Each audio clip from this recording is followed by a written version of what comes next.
Hoy vamos a empezar a adentrarnos en entender el árbol de la vida desde un punto de vista más psicológico o desde un punto de vista más que lo podamos aplicar. Y para ello, bueno, tendremos que entender unos cuantos conceptos previos, pero vamos a empezar a ver los primeros desequilibrios que se tienen que ver y que se tienen que entender en el árbol de la vida. Como veis en la Cábala, repetimos mucho la palabra desequilibrio, ¿no? Me hace mucha gracia porque si tú lees la Biblia, ninguno de los personajes está completamente equilibrado. Como lo hemos dicho más de una vez, en la Biblia, tú lees la Biblia y todos los personajes tienen algún fallo, alguna vez pierden los nervios, se enfadan, engañan, roban, matan. O sea, es como si te fijas, si tú lees la Biblia, es como una telenovela venezolana. O sea, pasa de todo ahí, ¿no? O sea, hay de todo, hay robos, bueno, pasa de todo. Y, y algo que pasa es que no hay ningún personaje que esté 100% equilibrado. O sea, no hay ningún personaje que sea perfecto. O sea, Jesús también pierde los nervios, también tiene, o sea, y eso ya hablando del Nuevo Testamento, que es Jesús, pero si miras el Antiguo Testamento es aún peor, ¿no? Todos están cada uno está desequilibrado en alguna parte de su alma. Y eh, y te viene a dar una reflexión, es que, como veremos, el desequilibrio, el desequilibrio es un mal, es como el origen del mal está en el desequilibrio y es algo que es estructural, tiene que ver con la estructura del universo. O sea, el universo no se podría haber creado si no existiese un desequilibrio. Ahora, luego hablaremos un momentito de eso, de esa creación del universo desde un desequilibrio. Pero desde que algo se desestabilizó, desde ese uno algo se desestabilizó, se creó todo lo que vemos. Y la Biblia como rinde homenaje a este concepto o a esta visualización de que todo parte de un desequilibrio. Y esto es muy curioso porque cambia mucho, por ejemplo, si tú miras la mitología griega. En la mitología griega todos son perfectos. Miras a Zeus, es perfecto. Miras a Hércules, es perfecto. Todos en la mitología griega todo es perfecto. Y en cambio, pues hace gracia, ¿no? Ver cómo en cambio en la Biblia todos están desequilibrados. Todo el mundo tiene problemas, todo el mundo está enfadado, todo el mundo pasan cosas. Y esto es porque la filosofía griega tiende a pensar en absolutos y esto es un problema. Nosotros venimos de una sociedad occidental y se nos ha enseñado a pensar en absolutos, ¿no? Existe el bien absoluto, existe el mal absoluto, existe la luz absoluta, existe la iluminación completa, existe la... y entonces estamos como muy influidos por todas estas ideas y realmente buscar el absoluto, como hemos hablado, y algo que ya vais a empezar a entender, ¿no? Hay varios mundos. Mínimo, en la Cábala hay 4 mundos. Se habla de 4 mundos, 4 densidades, ¿vale? ¿Qué son estos mundos? Son densidades, o sea, estos 4 mundos en realidad forman parte de un mismo mundo. Todo esto es la realidad. Pero la realidad, digamos, tiene densidades. Una densidad la llamamos mundo material, que es donde se manifiesta todo lo que pensamos. Luego hay el mundo de los sentimientos. Luego hay el mundo mental. Y luego hay el mundo espiritual. Y son densidades. Cada una de estas densidades es más densa. Más densidad, más densidad, más densidad. Todas forman parte de la realidad. El problema es que buscar aquí abajo absolutos es un error. No hay una persona que solo pueda ser buena en esta tierra. Porque, oye, soy bueno, soy la mejor persona, he respirado y me he tragado un mosquito que estaba por aquí volando. Ostras, ya soy malo. No hay persona en el mundo material que pueda ser 100% buena, ni hay persona tampoco que pueda ser 100% mala. ¿Por qué? Porque, dicho, como decían los cabalistas, en el mundo material, que es el mundo de Malkuth, hay un alto porcentaje, probablemente un 80% de porcentaje o 90% de porcentaje de oscuridad o de densidad, pero hay un 10% de luz y todos lo tenemos. Todos lo tenemos, ¿no? Es aquello que siempre hemos dicho, ¿no? Oye, si hablas con la persona más mala del mundo, encontrarías que tiene una parte de luz. Y si hablas con la parte más buena, lo tendría. ¿Por qué? Pues porque hablamos de un yin-yang. Para entender la cábala te va a funcionar muy bien entender el concepto de yin-yang. ¿Y todo esto por qué lo digo? Bueno, porque vamos a empezar a entender cómo funciona. cómo funcionan las séfiras aplicadas a la vida de una persona y cómo las podemos aplicar nosotros para hacer sesiones o simplemente para evaluar a otras personas o evaluarnos a nosotros. Y algo que vamos a tener que empezar a entender es que vamos a hablar mucho de desequilibrios. No vamos a hablar de absolutos. Los griegos crearon unos conceptos que, pues, bajo mi opinión, nos han como engañado mucho porque hemos pensado que existían cosas súper absolutas, ¿no? El bien absoluto, el mal absoluto, todos estos conceptos que en realidad son satánicos porque no existe algo real así, ¿no? Todos oscilamos. ¿Qué dijimos el otro día? El ser humano se le llama el ser intermedio en la Biblia. ¿Qué significa? Hay los ángeles, que son perfectos, y hay los demonios, o las clipot, que son lo más imperfecto. Y el ser humano está entre medio. ¿Qué significa? Nuestra esencia nunca jamás podrá ser perfecta. No podemos ser ángeles, porque si no ya lo seríamos. Entonces, si no somos ángeles es porque nos movemos entre matices, oscilamos. La naturaleza del hombre es oscilatoria. Significa que hemos de dejar de buscar los absolutos, porque buscar los absolutos es lo que te hace sentirte frustrado, sentirte que no avanzas, te mantiene como engañado en busca de un ideal que en realidad nunca llega. En realidad el ser humano es un ser oscilatorio y en esa oscilación está el avance. En esa oscilación está cuando nos expandimos, está en saber oscilar. ¿Y qué es saber oscilar? Entre dar y recibir, masculino, femenino. Hablaremos de todo ello. Pero mira, os quiero hablar de un cuento del que ya os he hablado un poco, hoy lo vamos a describir. Se llama el cuento de los 4 sabios del Pardes. ¿Qué es el cuento de los 4 sabios del Pardes? Dice la Torá, 4 sabios, las 4 personas más listas de Israel entraron en el Pardes. ¿El Pardes qué es? Pardes es igual al paraíso.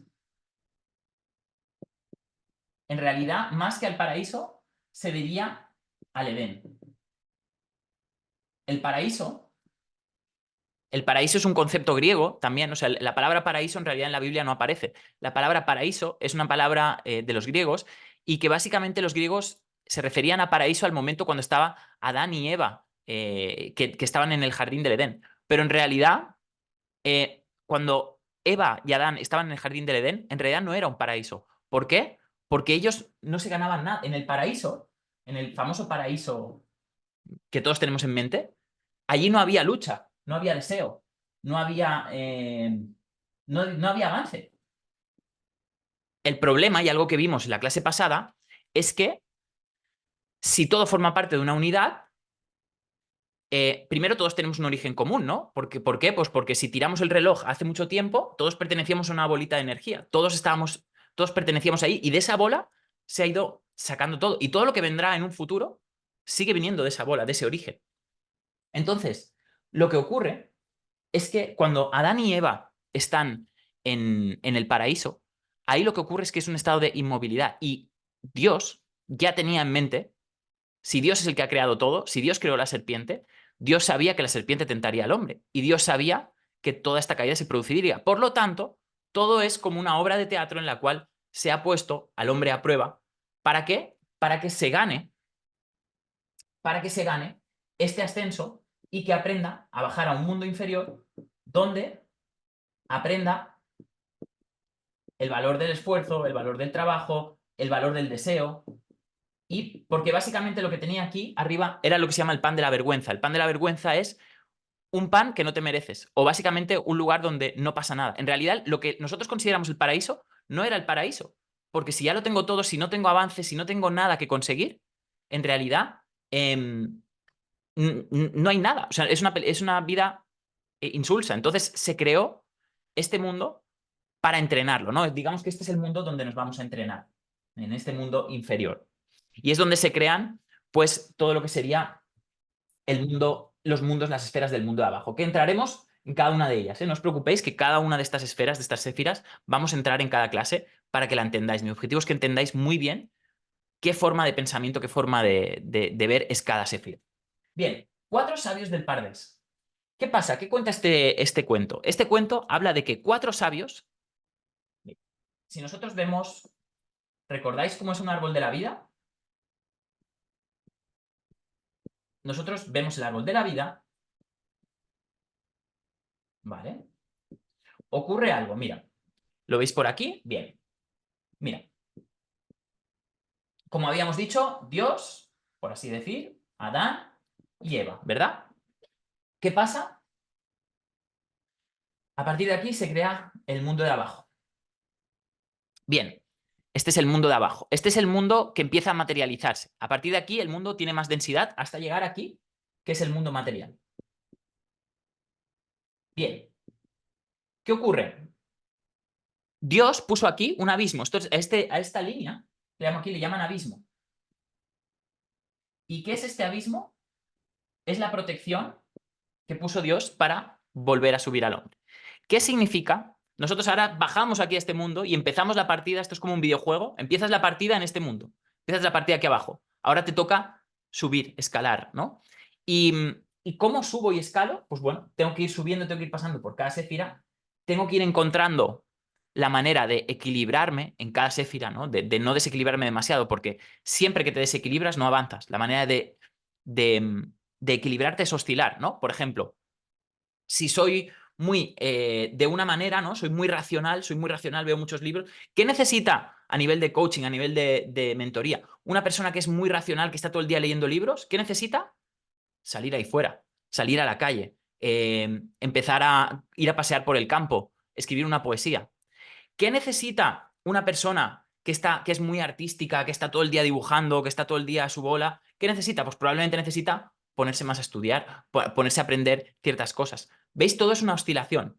O sea, cuando nuestra alma va hacia un lado, cuando tú tengas a una persona que esté, tú lo vas a ver rápido, que está oscilando, desequilibrada hacia un lado, el objetivo va a ser equilibrarla hacia el otro. Y este es el péndulo. Y el objetivo no es que digas, ah, tienes que hacer esto ya de por vida. No, el objetivo es que haga esto un tiempo y luego vuelva a oscilar. Es un péndulo. Dicen en la cábala que cuando te mueves, Satán no te pilla. ¿Qué significa? Nosotros siempre nos estamos moviendo por este árbol. Siempre nos estamos moviendo. Cuando tú te mueves, cuando tú eres flexible, uno de los mayores aprendizajes que vamos a aprender en la cábala es a ser flexible. Si tú sabes ser flexible, Satán no te pilla. ¿Por qué? Porque yo voy a estar en esta séfira, pero cuando Satán me viene a pillar aquí, yo ya estoy aquí. Pero es que cuando Satán me viene aquí, yo ya estoy aquí. Pero es que ¿Qué significa?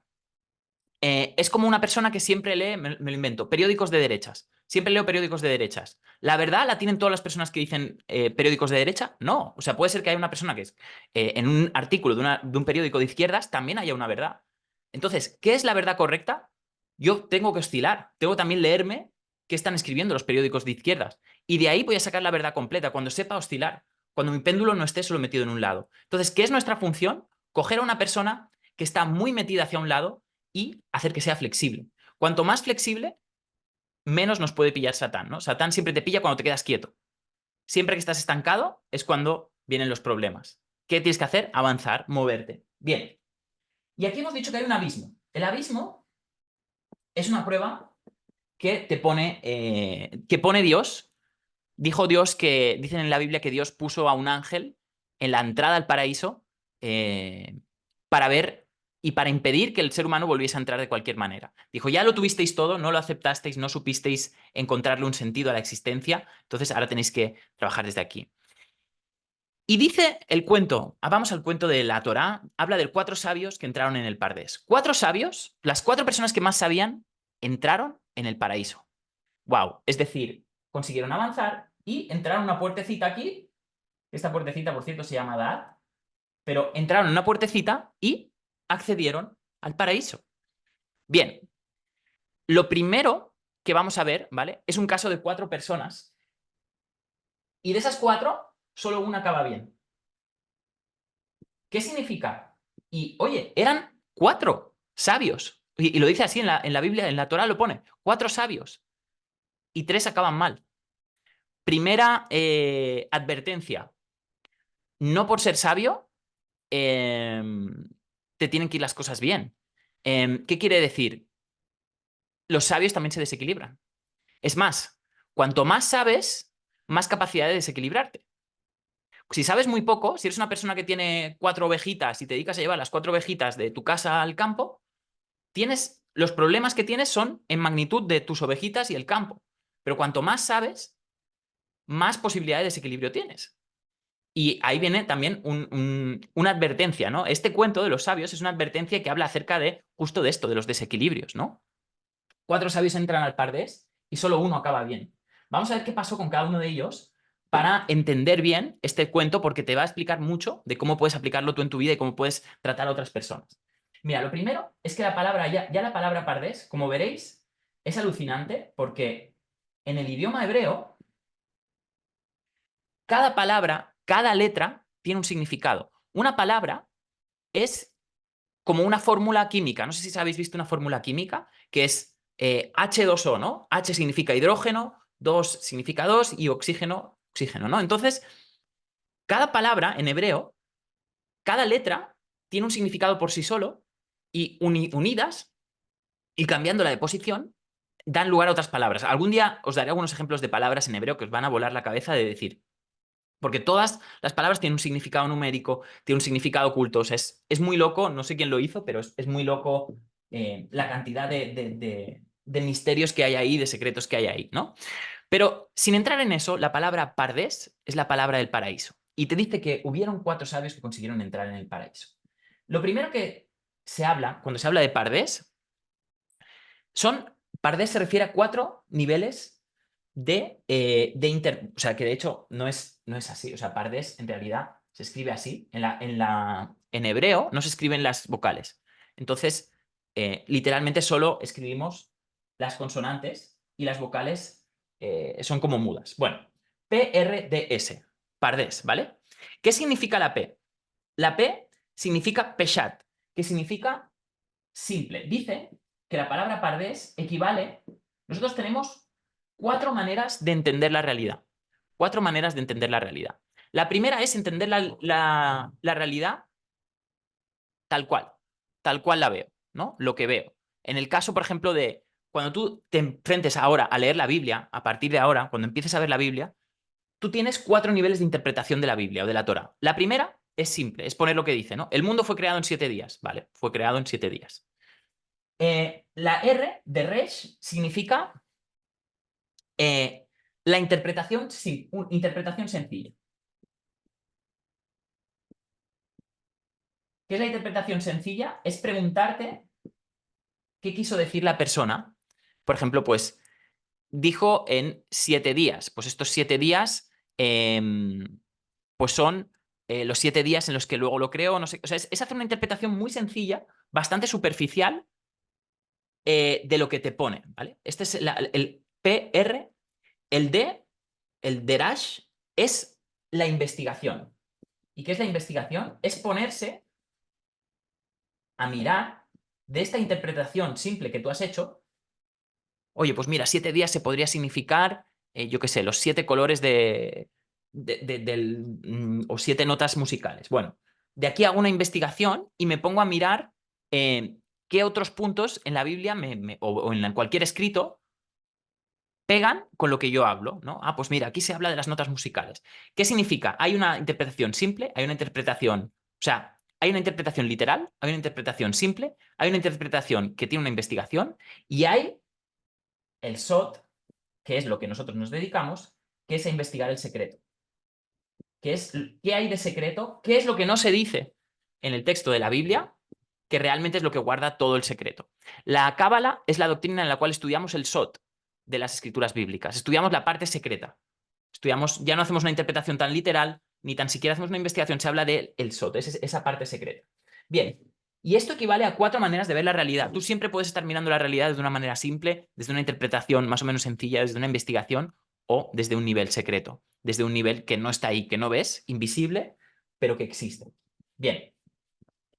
Bien, entonces, ¿qué pasó con estos 4 sabios? Es muy interesante entender qué pasó.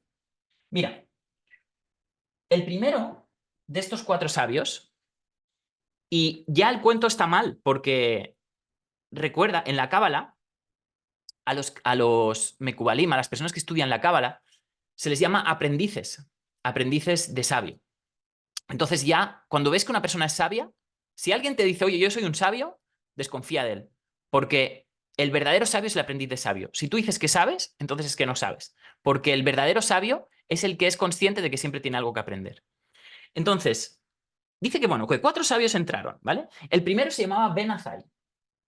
Ben Azai entró en el abismo, vio la divinidad, vio a Dios y murió.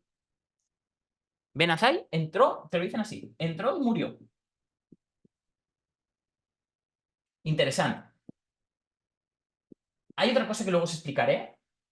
De estos 3, son 3 personas, 1, 2, 3 y 4. El 4 es el que sobrevive. Y el último, el número 4, era rabino. ¿Qué significa rabino? Rabino es el que tiene mujer. O sea, el único que estaba conectado con su energía femenina y masculina, que estaba como más conectado, es el único que sobrevivió. O el único que salió bien. Pero bueno, ahora hablaremos de ello. Ben Azai entró y murió. ¿Qué significa entró y murió? Ben Azai vio a Dios y dijo, ya he conseguido todo. ¿Cuál es el objetivo de una persona, no? Si nosotros estamos aquí en este mundo material, ¿qué es el objetivo? Oye, llegar a ascender a estos reinos celestiales, llegar a ver la divinidad, llegar a experimentarlo, ¿no? ¿Qué es Keter? Keter es la corona, ¿vale? Ya vamos a ir hablando de cada una de ellas. Keter, que es la corona, es darse cuenta del número 1. ¿Qué es el número 1? Todos venimos de Dios, todos tenemos un origen común y lo experimento. La séfira de Keter se experimenta, se vive. Es lo que sería una iluminación, ¿no? ¿Qué hizo Buda cuando se sentó debajo del árbol Bodhi? Se puso a meditar hasta que llegó a Keter. ¿Qué significa Keter? Llegó a un punto en el cual dejó de pensar desde él, se fundió en el todo, tuvo lo que se tuvo una experiencia de samadhi, de nirvana, y eso es Keter. Esta es la experiencia de Keter.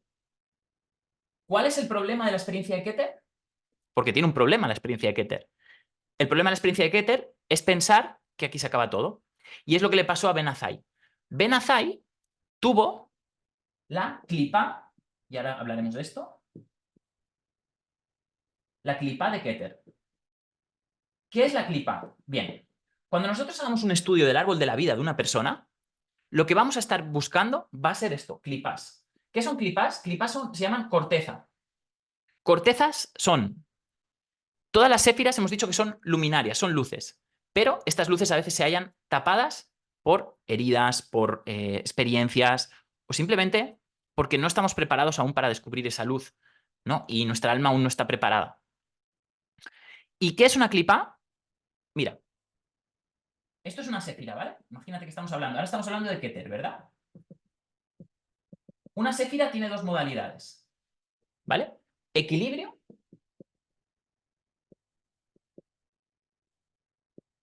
o desequilibrio. Son como 2 modos en los que una séfira va a funcionar. O está equilibrada o está desequilibrada. Bien, ¿qué ocurre? Si la séfira está desequilibrada, hablamos de que tiene una clipa. ¿Qué tiene una clipa? Una clipa significa que la séfira no está funcionando como debería funcionar. Y si está equilibrada, le decimos que tiene Da'at. ¿Qué es Da'at? Da'at es como funciona correctamente. ¿Vale? Entonces, este cuento en el cual hablamos de los sabios que suben al Pardés, el primero, Ben Azai, entró y murió. ¿Y qué significa entró y murió? Cometió el pecado de Keter, que es creer que la meta está en Keter. En la Cábala, y estuvimos hablando, Keter es una corona vacía. ¿Y qué significa que es una corona vacía? Primero, que para llegar te das cuenta de que tienes que estar vacío, que tienes que vaciarte de todo. No, ahí no llegas, a Keter no llegas con el Lamborghini, con el Ferrari, no. A Keter llegas vacío. Y el problema es que dentro no hay nada. El problema de Keter es que no hay nada, pero en ese nada está el todo. Pero el Keter es un aro. Imaginad que es un aro vacío. Y la clave de Keter es que yo subo, me meto dentro del aro y luego bajo. Porque ¿de qué sirve iluminarme si no lo bajo a la tierra? El mundo material. Por eso hay tanta importancia en el mundo de la cábala al mundo material. Porque si yo me ilumino, pero eso no lo bajo a la tierra, no sirve de nada. O sea, nadie se va a beneficiar de ello, no va a haber ninguna transformación. Por lo tanto, ¿cuál fue el pecado, entre comillas, de Ben Azai? Que entró y murió. Se creyó que aquí era el final del viaje. Y en realidad, el viaje empieza aquí. Empieza cuando vuelves a bajar y vuelves a subir otra vez. Y es un viaje continuo. Entonces, El problema de Ben Azai es que pensó que ahí se acababa todo. ¿Qué tuvo Ben Azai? La clipa de Keter. Creer, ¿cuál es la clipa de Keter? ¿De qué manera Keter, que es, digamos, que es la corona, esta sensación de unidad, este momento de unidad, de qué manera Keter se desequilibra? Keter se desequilibra cuando creemos que ya hemos llegado. ¿Qué hace una persona que se ha iluminado, por ejemplo, y piensa, yo soy el mejor porque me he iluminado, a mí me tienes que llamar así, yo soy el gurú, yo soy el... ¿No? Esa persona tiene la clipa de Keter, porque esa iluminación no le ha servido para bajar luz a la Tierra de manera correcta y pues le ha de esto el ego, y aparte ha pensado que ha llegado a algún sitio. En realidad, cuando llegas a Keter no llegas a ningún sitio, llegas al vacío. Solo que ese vacío te da mucha más energía. Hablaremos de todo ello. Poco a poco lo iremos entendiendo más. Bien, el siguiente sabio se llamaba Ben Zoma. Ben Zoma, lo que ocurrió es que entró, vio a Dios y se volvió loco. Entró y se volvió loco.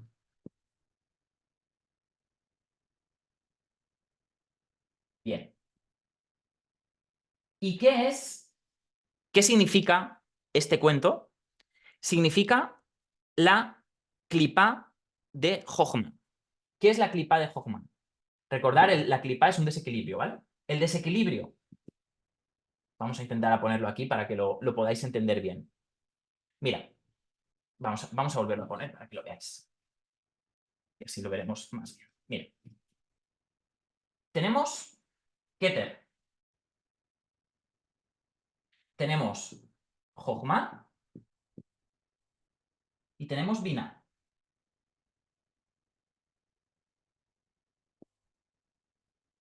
Uno, dos y tres. Bien, ¿qué es Jochma? Jochma es el conocimiento intuitivo. Jochma son las premoniciones, son las intuiciones, es el camino hacia la unidad, es este camino expansivo, este camino que no mira a quién, sino busca simplemente la propia intuición, ¿no? En Jochma están... ¿Cuántos de nosotros habéis tenido alguna vez algún sueño premonitorio? ¿Cuántos habéis tenido alguna... Los profetas vibraban en Jochma.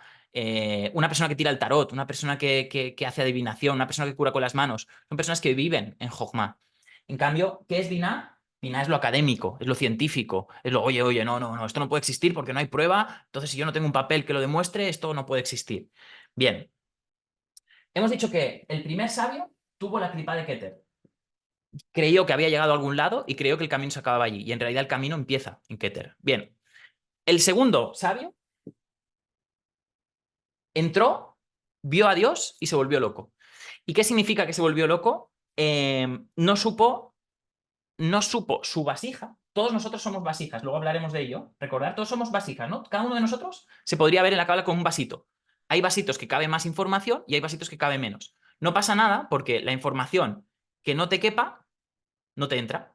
Cada uno de nosotros nos cabe una información en el cerebro. Lo que no, no te cabrá. Por eso cuando, no sé si os ha pasado alguna vez que ves una película y cuantas más veces la ves, ves cosas nuevas, o te lees un libro por segunda o por tercera vez, ves otras cosas. ¿Por qué? Pues porque tu vaso ha cambiado, ahora eres capaz de contener más información y recibes más. Entonces, ¿qué pasó? Ben Zoma, el sabio Ben Zoma, no supo contener toda esta información. Su vasija, su vaso, no supo contener todo lo que vivió y se volvió loco. Se desequilibró en Jochma. ¿Cuál es el riesgo de Jochma? O sea, Jochma, hemos dicho, es la intuición, son los sueños, son... Realmente tú no puedes llegar a la iluminación si no tienes algo de Jochma. Pero ¿qué ocurre con el Jochma? Que te puedes desequilibrar. ¿Y qué pasa con eso? Cuando empiezas a ver ángeles por todos lados, cuando empiezas a creer que realidad y ficción es lo mismo, cuando empiezas a entrar demasiado en ese mundo. Por eso siempre hablamos de que todo esto es como un péndulo, ¿no? Hay un correcto uso de Jochma, pero me puedo desequilibrar en Jochma. Y Ben Zoma estuvo desequilibrado en Jochma. Por lo tanto, se volvió loco. ¿Por qué se volvió loco? Porque la locura es la ausencia de Binah.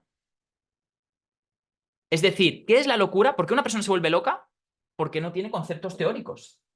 Por lo tanto, en la Cábala siempre explican que si tú quieres avanzar mucho en el plano espiritual, es bueno que tengas unas bases teóricas. ¿Por qué? Porque de alguna manera entrenas tu capacidad de recepción de esa energía, porque tú vas a recibir mucha luz. Y la luz no siempre es buena. por ejemplo, imagínate, tú te acabas de despertar de una siesta o te acabas de despertar de estar dormido, levantas la persiana y esa luz te duele a los ojos.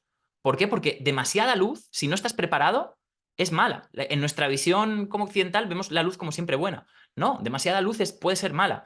¿Qué pasa cuando te quema mucho la luz del sol? Te tienes que poner un poquito de oscuridad, que son unas gafas de sol. Unas gafas de sol son oscuridad portátil que me pongo para poder percibir un poco mejor la luz. Entonces, ¿qué es Vina? Vina es como una oscuridad que se le tiene que poner un poco a esa luz para poderla entender, para poderla transitar. No sirve de nada abrir toda tu vasija, ser demasiado, demasiado espiritual y no tener una contención. Vina es el sistema de contención de la luz. ¿Qué le pasó con Benzoma? No tuvo un sistema de contención. No tenía bases teóricas. No sabía cómo interpretar lo que vio y se volvió loco. Dijo, ah, pues bueno, pues todo, que sea lo que Dios quiera, ¿no? Entonces, esta fue la clipa de Benzoma. Luego tenemos la clipa de Ben Abuya. Ben Abuya le pasó otra cosa. Había un sabio que se llamaba Ben Abuya y lo que le pasó a Ben Abuya es que él entró, vio a Dios y se hizo apóstata. ¿Qué significa que se hizo apóstata? Vio a Dios y dijo, oye, ya he llegado a Dios, entonces todo se vale. O sea, ¿cuál es la meta de todo el mundo? Llegar a Dios. Si ya he llegado a la iluminación, ¿qué más da el resto? Es decir, también un poco como el primero, ¿no? Creía que había llegado a algún sitio y entonces dijo, oye, si ya yo ya veo que hay Dios, ya no importa. Da igual lo que yo haga. Ya he conseguido Dios. Y esto es algo que también pasa con la espiritualidad, ¿no? A veces hay personas que tienen mucha espiritualidad y se creen como superiores o por encima del bien y del mal. Y esto le pasó a Ben Abuya. Pero ojo, Ben Abuya tiene la clipa de Binah. ¿Qué significa la clipa de Binah? Lo que le pasó a Ben Abuya es que lo entendió todo desde un punto de vista puramente racional. Es esta reflexión. Oye, si la clave es llegar a Dios, si yo he llegado a Dios, ya está, ya lo tengo, ya lo he conseguido. Por lo tanto, ¿y qué empezó? Se fue de prostitutas, bebía, hacía de todo. Ben Abuya hacía de todo. Y aún así es uno de los mayores maestros de la Torá. Gran parte de los grandes sabios de la Torá fueron discípulos de Ben Abuya. Y Ben Abuya era un apóstata. O sea, Ben Abuya no creía en el Dios de Israel, pero era muy buen rabino y explicó mucho, explicó muy bien sobre Torá y sobre secretos cabalísticos. Pero no creía. Decía, no, no, yo he visto a Dios y esto no tiene nada que ver con lo que vosotros ponéis en el libro. Por lo tanto, Ben Abuya, lo que le pasó es la clipa de Binah. Es creer que lo lógico, o sea, no ponerle ningún tipo de moralidad, ¿no? Es decir, oye, si todos nos vamos a morir, puedo hacer lo que quiera. No le puso ningún tipo de corazón, de sentimiento, ni de gesed, ¿no? De misericordia. Por lo tanto, Ben Abuya es de los tres que os he hablado, es el mejor. De los tres, es el que mejor supo, porque por lo menos salió más o menos sano. Uno murió y el otro se volvió loco. Este por lo menos salió. ¿Qué significa?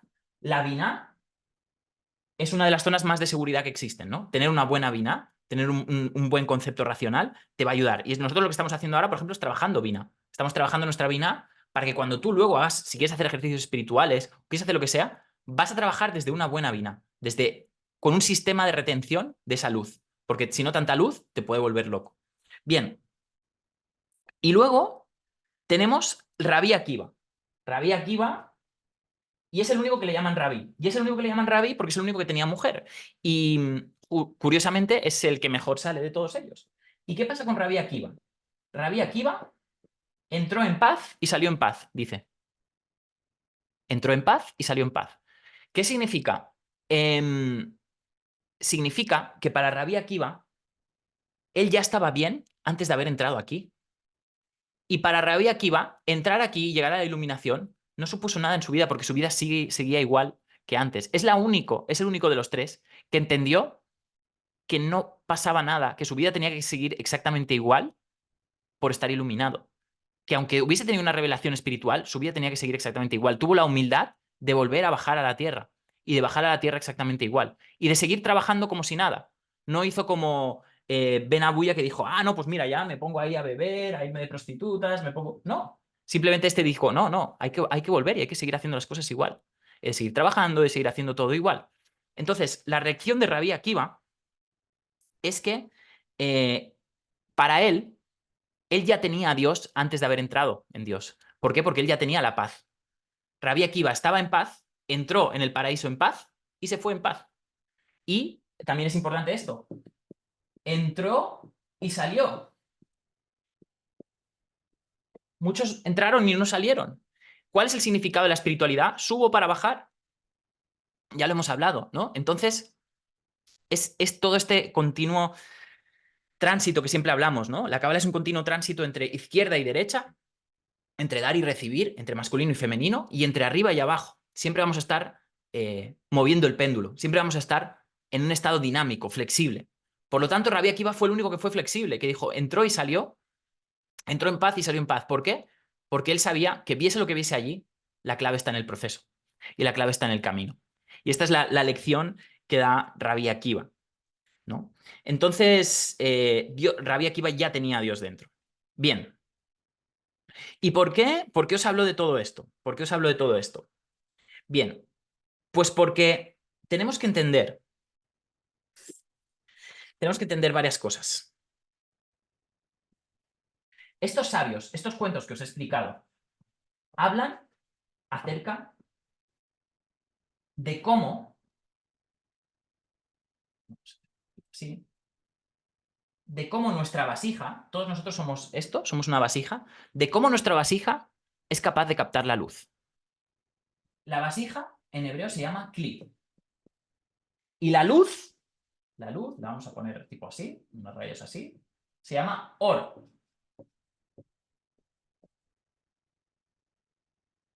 En el universo hay dos energías. Hay una energía que es la luz y hay algo más denso que la luz que retiene esa luz. Por ejemplo, cuando tú pones, yo por ejemplo pongo un boli encima de la mesa, el bolígrafo actúa como algo que cae y la mesa tiene que ser algo sólido, tiene que ser algo más sólido que aguante el peso de ese bolígrafo. Por lo tanto, toda luz necesita algo más denso que lo retenga, un sistema de retención de esa energía. ¿Por qué? Porque solo el dar, la pura expansión es la destrucción. ¿Qué hace una bomba atómica? Una bomba atómica es pura destrucción, pura expansión de energía, pero no sirve de nada. Toda expansión tiene que tener un sistema de retención que contenga esa energía. Y ese es el cli. Nosotros, todos los seres humanos, según la cábala, somos cli, somos vasija. ¿Qué tienes en tu vida? ¿Qué consigues en tu vida? Consigues lo que... o sea, todo lo que consigas depende de la calidad de tu vasija.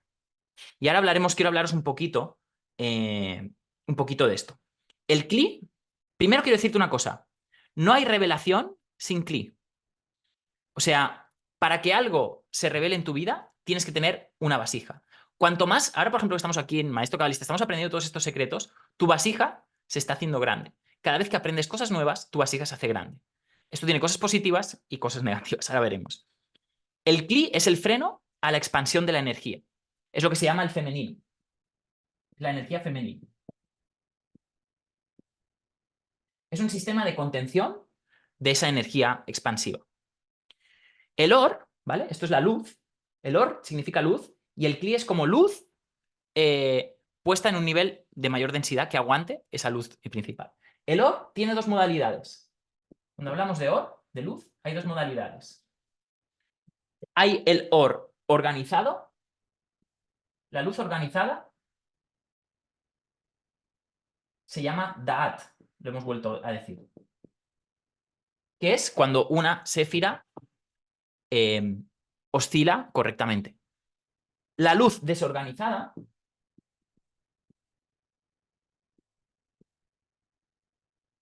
se llama clipot o clipa, como estábamos hablando. ¿Qué es el mal? En la cábala, luz desorganizada. Mucha luz sin tener nada que lo contenga se convierte en clipa, se convierte en un desequilibrio.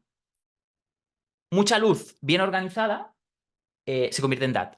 ¿Y esto qué significa? A medida que aumentamos nuestro nivel de consciencia, necesitamos más organización. ¿Por qué? Porque hay más información que organizar. Si tú lees más libros, estos libros o estas informaciones o ves más vídeos de YouTube, cuantos más libros lees, más información tiene tu cerebro. Por lo tanto, más fuerte has de ser a la hora de organizarlo. Si no organizas toda esta información, es decir, el crecimiento espiritual o el crecimiento de conciencia tiene una contrapartida. Mira, nos salen aquí globitos, nos ponemos aquí todos de fiesta. Tiene una contrapartida. La primera es que cuanto más aprendo, más necesito, más información tengo que gestionar, más energía necesito para gestionar. Lo que hablábamos, ¿no? Si tú eres un ramadero y tienes 3 cabras y tu vida es una casa en el campo, tienes poca información que organizar, pero cuanto más información tienes que organizar, más va a requerir que tu luz se estructure. Por lo tanto, la fuerza de la organización, que esta fuerza de organización se llama Geburah, es muy importante a medida, ya hablaremos de esta séfira Geburah, a medida que avanzamos. Por lo tanto, cuanto más avanzo hacia la luz, más tengo que avanzar en Geburah. ¿Qué es la Geburah? Es un sistema de restricción. Es un sistema en el cual, ¿por qué? Porque seguro que os ha pasado, ¿no? Ahora, igual habéis visto estas lecciones, estás leyendo y dices, oye, quiero saber más de Cábala, quiero saber más de esto. De repente, seguro que os ha pasado alguna vez que cuando entras en estos mundos, de repente tienes mucha sed, mucha ansia, mucho deseo de saber más. ¡Ah! Quiero quedarme esto, quiero quedarme leyendo hasta las 4 de la mañana leyendo este libro, quiero quedarme meditando, quiero hacer esto. De repente tienes mucho deseo. El problema es que si tú no le pones freno a este deseo, se crea una clipa. ¿Por qué? Pues porque no puedes estarte todo el día viendo cábala, no puedes estarte todo el día meditando, no puedes estarte todo el día. Necesitas organizar la energía. Por lo tanto, a medida que hay más avance espiritual, más fuerza de organización necesitas, más Geburah necesitas. Por lo tanto, Geburah, el juez, la restricción, tiene que ir del lado de la expansión. Es la única manera de poder mantener mi expansión a niveles muy altos. Tenéis que saber una cosa, los rabinos, los cabalistas, para mí esto es una de las señales, ¿no? No sé si era Abulafia, grandes rabinos cabalistas han muerto a la edad de 108, 110 años, 105 años. Y yo siempre digo algo, ¿no? Y esto me lo decía otro mentor, decía, lo peor que se puede hacer en esta vida, la manera de estar más equivocado es morir. Entonces, si vives, significa que algo bueno estás haciendo, ¿no? O sea, y ojo que todos podemos morir en cualquier momento, ¿no? Pero quiere decir que, de alguna manera, toda esta sabiduría que estoy hablando tiene un fundamento real, o sea, tiene un fundamento primero en cuanto a dinero, en cuanto a espiritualidad y en cuanto a vivir más años de vida. O sea, organizarte, restringirte, ¿no? No decir que sí a todo, no hacer como el sabio este, ¿no? De que todo valía, me voy a poner a beber whisky, me voy a poner a... ¿no? Restringirte, tener Geburah, es lo que hace que tu energía se pueda expandir mucho más alto que el resto. Bien. ¿Qué pasa? ¿Qué es el Kli? El Kli, la vasija femenina, que todos somos, equivale a una palabra, deseo.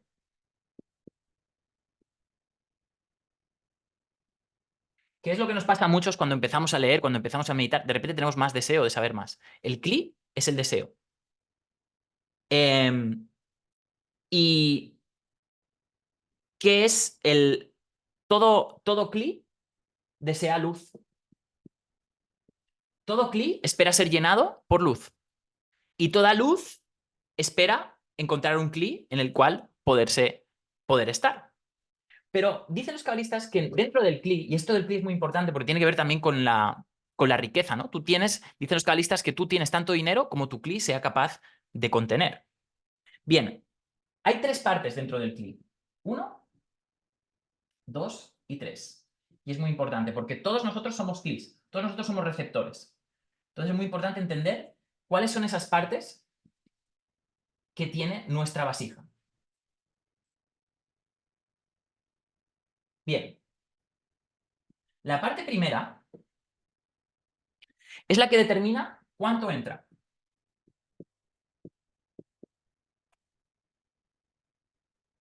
A vosotros mucha información os la estoy dando y la estáis captando porque ya estabais en este camino espiritual antes, ya estáis avanzados y mucha de esta información os está entrando, pero porque vuestra vasija ya es suficientemente ancha. Lo primero que hay aquí es lo ancho que es, ¿no? ¿Cuánto entra? Hay personas que no entra nada. Oye, no, no, no.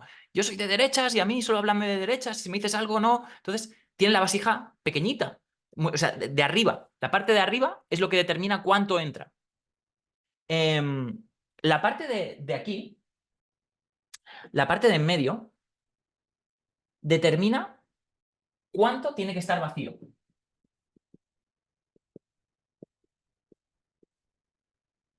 Tiene que estar vacío. ¿Y qué significa eso? Mira, no sé si alguna vez habéis visto cuando estás comiendo una cena que te gusta mucho, oye, mira, estoy cenando, he ido a comer, y luego hay el postre, y dices, ostras, me quiero guardar un hueco para el postre. Bueno, nosotros no hemos hecho esto, ¿no? Oye, espera, me quiero guardar, no voy a comer mucho porque me tengo que guardar un hueco. Bien, esta parte de la vasija determina cuánto tiene que quedar vacío para poderlo llenar más tarde. Por lo tanto, em, ¿qué significa esto? Lo que tenemos que entender es que tiene que haber una parte nuestra que tiene que quedar vacío. Tiene que haber un vacío. Y el número 3 es el vacío. ¿Qué significa? Hemos hablado que el cli es el deseo. ¿Qué ocurre? El cli funciona como un globo. Cuando tú inflas un globo, se hace grande y cabe más contenido. Pero cuanto más contenido cabe, más vacío hay, más contenido hay que llenar. Ocurre algo curioso en la espiritualidad, cuanto más sabemos, más vacío existencial tenemos. Una persona que está con las cabritas tiene poco vacío existencial porque su cli es bastante pequeño. Entonces,